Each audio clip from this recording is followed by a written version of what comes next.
surtout moom mu ay Bour Gueweul ak Faram sax dañoo bëggul dëgg Diamaguène Diamaguène kan moo bëgg a dëgg foo xam ne quartier boo xam ne ay barak ay ardoise buy xiir muy taa boo sànnee xeer sa ardoise toj Bour Gueweul bëgg fa ñëw Faram bëgg fa ñëw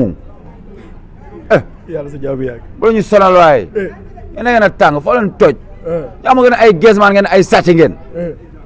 loolu lañ leen xamee waa Diamaguène ay geesmaan lan ay sàcc lañ ay toxtu yamba lañ waa li nga xam ne duñu interview yi Diamaguène man la dañuy suus di màcc waaw yow doo ma dëmbali nga xam ne ñu dañoo ragal la ñuy wax nga xam ne ay néeg ñi mbokk yi nga xam ne yéen ñuy bàyyi xel fi nga xam ne moo di Sénégal Instant Sénégal Média ak surtout notre plateforme foo xam ne ñu ngi fay diffuser ki ñu jàkkaar loolu mën nañ ne duñ ko présenté gis nañ chaque combat bu yegsee fii rek dañuy ñëw jël si ko mu di El Hadj Diouf muy def ay révélation yu am solo muy El Hadj Diouf bu Modou Lo balaa ñoo sori ci waxtaan bi dañ koy bàyyi mu nuyoog mbokk yi nga xam ne ñu ñuy bàyyi xel fi Sénégal Instant Sénégal Média ñu doog a yaatal ci waxtaan bi El Hadj maa ngi leen nuyu bu baax a baax waaw asalaamaaleykum yéen waa Sénégal Instant ak waa Sénégal Média di leen boole muy Sénégal au carré du média ak ay instant rek ñuy xaar rek victoire xarañ loo yàggul dara incha allah noonu la ñuy waxee di ziar gars yi di leen bëggee di leen sant di leen gërëm di sant le roi des arènes de tous les temps di sant promoteurs yi ki nga xam ne mooy Mansour Ba ñaa Diamaguène mbele ay yoo lañ duñ def dara dëgg moo de yow moom boo indee pompe yoo toog si rek xam nga fu mu jëm te noonu la demee mais est-ce que tey ji am na loo xam ne yaa ngi koy moytuloo Modou Lo ci làmb ji parce que nee nañ la ndaama ak njool ñooy bëri te gis nañu si te njoolaay bi mu def ak naan ak gaucher bi est-ce que am na looy moytuloo si Modou Lo ci combat bi Modou ba muy bëree mbapat laa ba tey roi yàlla def lu muy def mu doon roi des arènes musul bëre ku mu tollal ñëpp a ko sut te da leen a dugg kon ñoom jaaxal ñoom ñoo xamul Modou rek di wax rek mais ñun ñi ko xam dëkk ak moom topp ko mbapat ba roi des arènes ak ñoo xam sunu mbër ak ñoo xam lu muy indi dañ ciy def code le 21 lañ koy le 24 incha allah lañ koy décorer le 24 novembre lañ koy décorer ci digg xarnu bi. Sénégalais yi wax ne Modou Lo dafa commune lamb ji nag loo leen di wax te gis nañ Modou Lo dugg na ci combat bi bu baax de. nee naa la ñun duñu commune bëree Modou Lo du foo foowul foo fawaanul li xanaa déggoo ko lu mu wax nee na Siteu maa la gën a xotteeku fukki junni yoon kon foowul fawaanul nee naa la Modou Lo buñ ko tegaloon moom ak magam Modou Gueye sax du koy duma. kan Siteu. Modou Lo laa la pour ngeen ay affaire de commune yooyu buñ ko noonu yàgg Modou Gueye war a bëre Ndamar Lo da koy jàpp dóor ko dóor yu métti parce que contrat moo leen boole yoo xanaa xamu Modou Lo yow. kan mooy Modou Lo. yow da nga baax rek. kan mooy Modou Lo. kan mooy Modou Lo bàyyi ba le 24 ngeen xam qui est Modou Xarañ Lo nga xam ne c'est le lutteur et le roi des arènes incontestable dëgg moo de te avec lui tout est stable. waaw Diamaguène pare nañ de gis nañ ne Diamaguène cat ba cat laa ilaaha illallaah war a dem Dionewar dafa open press combat le 24 est-ce que attan ngeen ko. Dionewar ak Guinaar ak Fanwaar ak ñoom ñëpp dañuy waaru lu leer laa la wax. ma ne la est-ce que gis nga Diamaguène actuellement. yow Diamaguène lan laa fay gis yow Diamaguène ñoom mosuñu bëree couronne xamuñu ko lu ma 2 mois yi ni seen koñ chaque jour bu ñu yeewoo teg fa ay glace baare église bi solal nañ waa église bi tux yamba lañ fa nekkee ak gees ak naan sangara El Hadj Diouf boo ko ñëwee da nga koy fekk mu kilin set wécc xel mu sell lay demee bokkuma ak ñoom nee naa la waka von yi màcc di taxamtiku di guux di gañ ak intellectuel bi bokkuñu. mais El Hadj est-ce que nekkul comme ni nga doon est-ce que nekkul waa Diamaguène dañoo amul ku mel ni Pape Sarr rek moo tax tey jii nii nga mën a taxaw di samp ne da ngay wax nii rek ba ma Pikine ma nga fa dugg bëggee dugg Pape Sarr daal la taxawal mënul la dara te Pape Sarr dóoroon na la dóor yu métti de. dóor na xarnu bi atte dama ko dóor ba mu tëdd feebar ma génnaat def ko vidéo di ko ñaanal yàlla sunu borom may ko wér ak wér la ba mu ñëwaat ci biir penc mi man noonu laa ko def ci digg xarnu bi pil bi moom dama koy noppeloo parce que une personne non grata dans la société waaw koo xam ne mooy loolu nañ dem man ak ñoom xamuñu ma de nee naan maa ëpp essence fukki junni yoon barki yàlla da ngay daw daa bëri moo yow da nga dof lan ngeen di waajal le 24 nee naa la lu bees sax lépp lu bees la la rek bi mel ni lan promoteur bi lu bees lay indi kan Mansour Mansour Ba lu bees lay indi Mansour yaa ngi dégg El Hadj dëggu ma de Mansour Ba lu bees tax lay indi ba waa familial jombi doomu Parcelles Assainies dëggu ma de man la Mansour Ba doomu Parcelles Assainies man lu bees tax la nar a indi le 24 ba waa familial jommi waa familial ñoom dañuy jommi ci Mansour Modou Lo lan lay waajalee combat bi actuellement Modou Lo day indi lu bees tax supporter yi jommi waat El Hadj ñëwaat indi lu bees tax fan si daw mais tiitoon nga contre combat bi mujjee bëre bu ñëwee takkul dara ak détail yooyu noonu est-ce que tey jii nii tiitu la ni woon ak combat bi ngeen war a jëmaan yi moo di Siteu amul lu ma ciy tiit ci Modou rek amul lu ma ciy tiit parce que nee naa damaa xam ki ma yor xam ni mu fonkee mais bés. nañu waxante dëgg rek ba mu ñëwee sans mystique yow tey jii ni takkul dara deful na yow tiitoo woon hélas nañu waxante dëgg rek tamit hélas. ban tiit yow Modou ba muy bëre mbapat di jàpp gars yi da leen di daan sans mystique te mbapat fii sax booy dañ fiy mystique Modou moo musul comme mystique gars yi waroon sonal nii de yow sax mu fes dal ak dugub boobu fes dal ak alxuraan la jamono jii de. est-ce que nekkul Ibadou Ba tax. non da nga may déglu jamono ji Modou beneen Modou la sax mu fes dal ak dugub boobu fes dal ak alxuraan xam nga dafa bokkul ak jinaxu guddi bokkuñu. mais Sénégal la. xamoo jinaxu guddi bi. jinaxu guddi bi. kan la. bàyyi ba le 24 ngeen xam kon mooy jinaxu guddi bi. non xam nga tey fii exclusivité lañ fi soxla te buñ la seetsee maanaam dañ jàpp ne da ngaa ñeme di wax mais boo fi taxawee di sànni ay xeet ay jinaxu guddi mu ku ne mën na koo gis su fekkee ne da ngaa sentir ne entre combat dafa am jinaxu guddi kan la. Siteu. mooy jinaxu guddi. jinaxu guddi nga. wuy ma te dañ lay rey.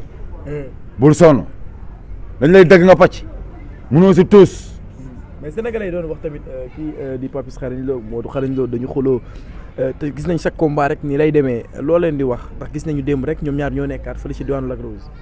loolu moom gars yi wax la rek comprendre ñoom ñooy wax rek ñoom bàyyi leen ñu wax quoi ñun moom ñu ngi ci luñ ne rek cooru jib waaw li ma leen gars yi wax leen rek yéen moom yéen a moomay wax ji ñoom nañuy wax rek. waaw mais absence su Papis bi depuis boobu ba léegi lan la. non Papis mu ngi fi amul ay question de absence dara dafa amoon lu mu doxi na ko ñëwaat na kese fii amul benn absence. mais lan la exact parce que quoi qu'on puisse dire gisatuñ ko ah. non depuis ñu bari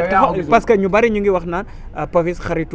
nu mu tudd Siteu la est-ce que du da ciy bañ a ñaaw wala dara jàppoon ne daf doon bëgg a daw responsabilité am ba dernier moment muy doog a ñëw parce que ñu ngi koy doog a gisaat nañu waxante dëgg te Modou Lo bu daan signé benn contrat ba mat ba combat bi jeex à chaque fois dañuy gis Papis donc lan la woon exact tamit gars yi ñu bàyyi ah wala daa am lu ci. waaw dama laaj kan mooy bëre ah kuy bëre kan mooy bëre kuy dugg si biir géew bi kuy bàkku kan la ñu fay kon Modou mu amal intérêt kon Modou rek laay topp déggoo li ma la wax waaw man keneen sama yoon nekku ci déggoo moo de kon da ngaa bëgg a wax ne Papis kon présence bi amutoon benn njëriñ déggoo moo de sëñ bi man li ma am li ma lay wax man Modou laay topp te xam naa ki may topp fit bi jom ji ak bés bi fu mu ko toll moom kese bu àndaloon ak El Hadj Diouf àndaloon ak kenn moom kese day ngemb boppam moom kese day yóbbu boppam esat moom kese day duma Siteu moom kese indiwaat boppam man kooku laay wër ki yëngal réew mi man kooku laay wër waaw ki yëngal géewu arène bi man moom laay wër kookoo ma doy neex a faral dimanche Siré Xuja Kumba génneel Xuja Kumba moom rek laay wër man El Hadj Ousseynou Diouf bu Mansour Ba. amoon nañu mbégte vraiment di la dalal ñu bàyyi la rek nga tàggatoo ak mbokk yi du fi am ndax gis nañ ne open press bi yàggatul la veille incha allah fii nga xam ne mu naan moo ci stade bu Parcelles bi dinañ ñëw jël siwaat la avant combat bi dinañ ñëw jël siwaat la ñu bàyyi la rek nga tàggatoo ak mbokk yi c'est un plaisir ñu partager yow ni mel. waaw di la wax rek di bëggee ñëpp képp kuy bëggee Modou Xarañ Lo mu leen bés bii yéen supporters yi boo leen ko tegee fenn Modou fi mu ko teg xoolal fan la ko teg yéen teel leen ñëw stade rek gis jël bi ku teel a ñëw stade gis jël bi ku teel a dugg stade doo gis jël bi lu leer laa leen di wax di nuyu waale Xaasina Jaxate la parisienne ak Binta Mané la Casasienne ak waa koñ bi yëpp di leen char di leen sant di leen char waaw. mais gars yi nee nañ waa Parcelles wax rek lañ am ci combat bi de te nuru na ko. Parcelles xoolal. wax rek lañ am ci combat bi loolu lañ gis. xoolal Parcelles xamoo la leen wax ñun képp ku ñuy bëreel yaay téye micro yi di ndekkee bëy. mais boobu ba léegi ñu ngi leen gis yaa ngi dégg ñun képp ku ñuy bëreel nee naa la ñun képp ku ñuy bëreel yaay ndekkee bëy ñiy tiit mooy ñuy wax di mer di s'énervé wu di énervé wu mooy Siteu ci boppam kii wax di menacé gars yi bëgg naa ñu wax ci gis nañ Siteu démb mu menacé ku mel ne Bour Guéweul wala Kéné Fadam lan la da ngeen ko jekku dafa xaw a lii lan nga jàngatee action boobu non bu leen ko toppee dara dafa nekkul rek li muy jël la comme non li muy jël moo koy wax loo moom nekkul si boppam à 100% moom si boppam dafa nekkul ak mbaxane kabayam boobu moom dafa war a jàng solo benn yoon Siteu nañ ko jàngal solo ba pare ordonné ak coordonné ak communication na ko jagaat comprendre parce que Bour Gueweul ak Fadam dañoo am droit wax comme lu ma waxee gars yi wax moo tax ñu indi leen fa moom wax moo tax ñu teg ko fa moom wax ak bëre moo tax ñu koy fay kon na ko gars yi cër mooy wax bi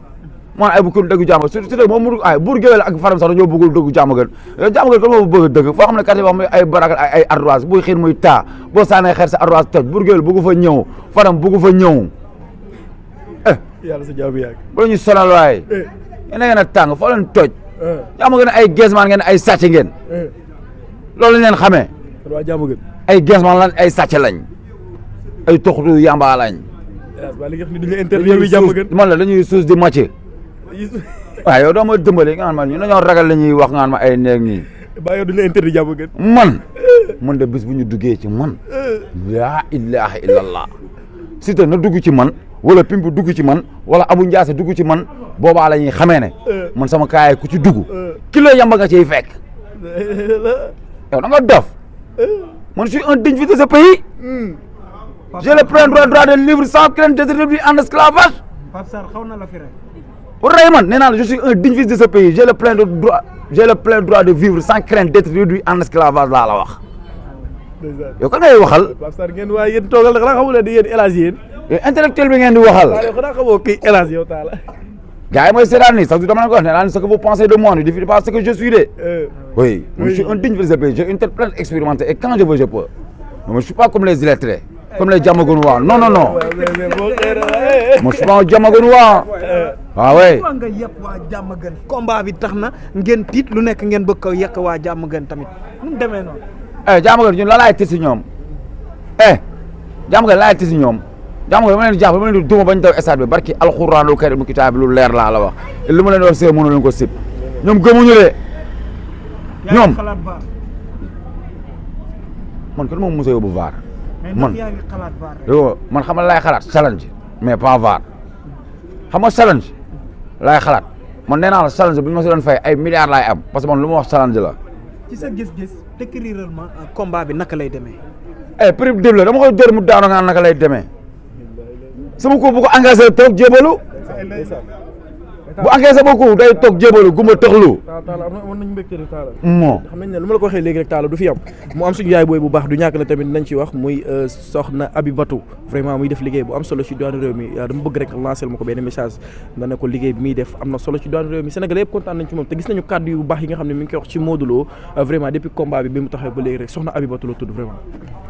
soxna Abibatou moom xam nga rek Modou Lo moom ku ci wax ay kàddu yu rafet moom dañ la ciy sant di la gërëm ak te xam ne xarañ moo ñu boole kon man soxna Abibatou man El Hadj bu xarañ loo man booy bëggee Modou Lo rek dama lay bëggee kon soxna Abibatou sa kaw sa kanam rek yow foo jaaree la ndam li sa ndam la incha allah man El Hadj bu Modou Lo dañuy gën a xamante sax parce que nag Modou Lo képp ko bëgg dama lay bëgg ku bañ Modou Lo El Hadj da lay bañ kooku daw ma ci yotaa ku bëgg Modou Lo ma bëgg la ku bëgg Mansour Ba ma bëgg la ku leen bañ ñoom ñaar dama lay bañ